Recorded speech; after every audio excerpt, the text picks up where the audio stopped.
Hello everyone, this is Sean number 7, 1986. I hope you're having a wonderful Thanksgiving. Happy Thanksgiving, by the way.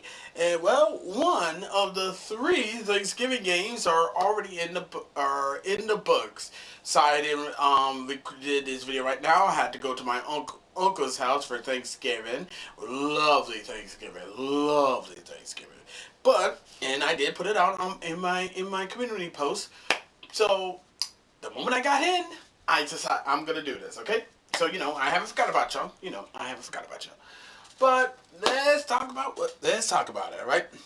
So, the Green Bay Packers have defeated the Detroit Lions 31-24, improving the Packers' record to 8-3-1, while the Lions dropped to 7-5. And seeing though this is an NFC North rivalry game, and seeing as though that the Packers beat the Lions the second time, the Packers have swept the Lions. And because of that, the Lions are now has dropped from a wild card spot to the in the hunt category, while the Packers are now currently holding a wild card spot in the NFC playoff bracket. Let's take a look at the stats. Jordan Love, he completed 18 of his 30 passes for 234 yards, 4 touchdowns, no interceptions, no sacks, and have a QBR rating of 124.2. He was also the 2025 Madden Thanksgiving MVP. Jared Goff, he completed 20 of his 26 passes for 256 yards, 2 touchdowns, no interceptions, sacked 3 times, and has a QBR of 132.9. David Montgomery completed 0 of his 1 passes for no yards, no touchdowns, no interceptions, no sack, with a QBR of 39.6. Josh Jacobs have 17 carries for 83 yards. Melton have 2 carries for 15 yards. Wilson had 4 carries for 14 yards. Wicks had 1 carry for 6 yards. Love had 5 carries for 4 yards. Watson had 1 carry for 3 yards. Neither of them have rushing touchdowns. Gibbs had 20 carries for 68 yards, 0 touchdown. Montgomery had 8 carries for 32 yards, 1 touchdown. Goff had 1 carry for 24 yards, 0 touchdown. And Williams had 1 carry for -5 yards. Wicks had 6 receptions for 94 yards, 2 touchdowns. Watson had 4 receptions for 80 yards, 1 touchdown. Musgrave had 1 reception for 23 yards, no touchdown. Dawes had 4 receptions for 20 yards, 1 touchdown. Brooks had 2 receptions for 9 yards. Jacobs had 1 reception for 8 yards. Wild, Melton, Fitzpatrick, and Heath, they're just there. Williams had 7 receptions for 144 yards, 1 touchdown. Kenny had 4 receptions for 36 yards. Tesla had 2 receptions for 35 yards, 1 touchdown. Gibbs had 3 receptions for 18 yards. Montgomery had 2 receptions for 16 yards. Fiskett had 1 reception for 4 yards. Dudley had 1 reception for 3 yards. And Ahmed St. Brown, he was just there. The Packers have 359 total yards, while the Lions have 352 total yards. The Packers have 234 passing yards, and the Lions 233 passing yards. The Packers barely beat the Lions in pass yards by 1 yard. The Packers had 125 rushing yards, and the Lions 119 rushing yards. The Packers had 6.0 yards per play, while the Lions had 5.9 yards per play. The Lions had 20 first downs. Packers had 18 first downs. Lions were 8-13 on 3rd down, while the Packers were 6-12 on 3rd down.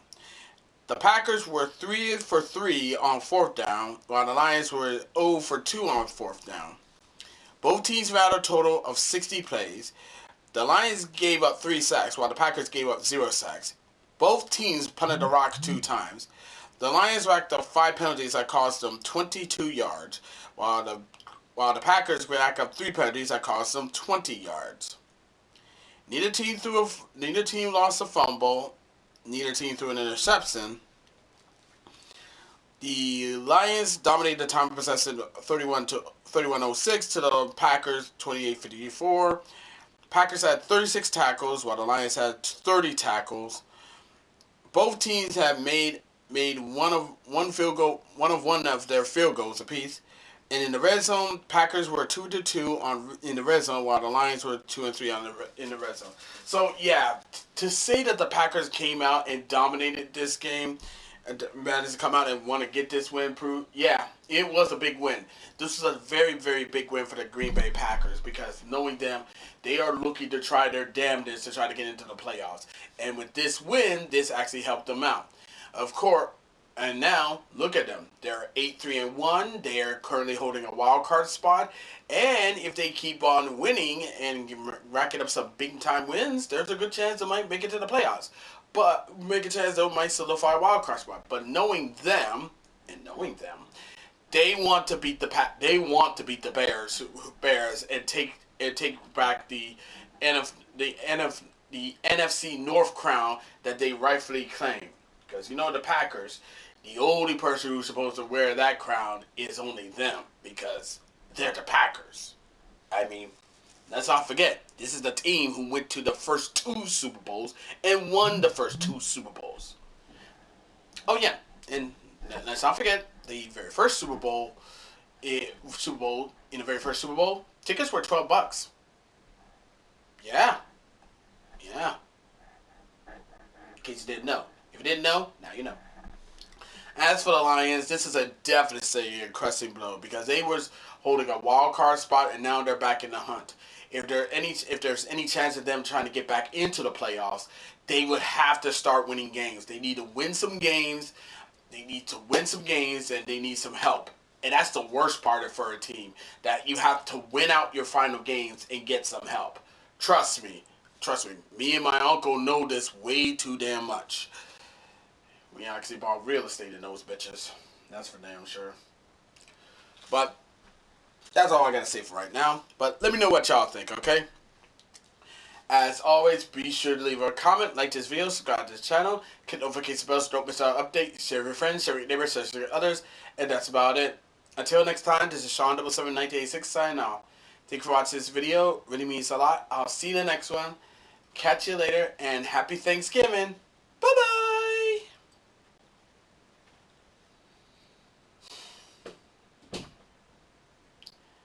Really wish the Green Bay Packers went back to being the Acme Packers. So that way their play calling could blow up. Just like all the Acme products that Wile E. Coyote always buy to use to get the Roadrunner in the Looney Tunes show that always blows up. Psst. No wonder he's suing Acme for it. I mean, after all the shit he had to go through, I don't blame him.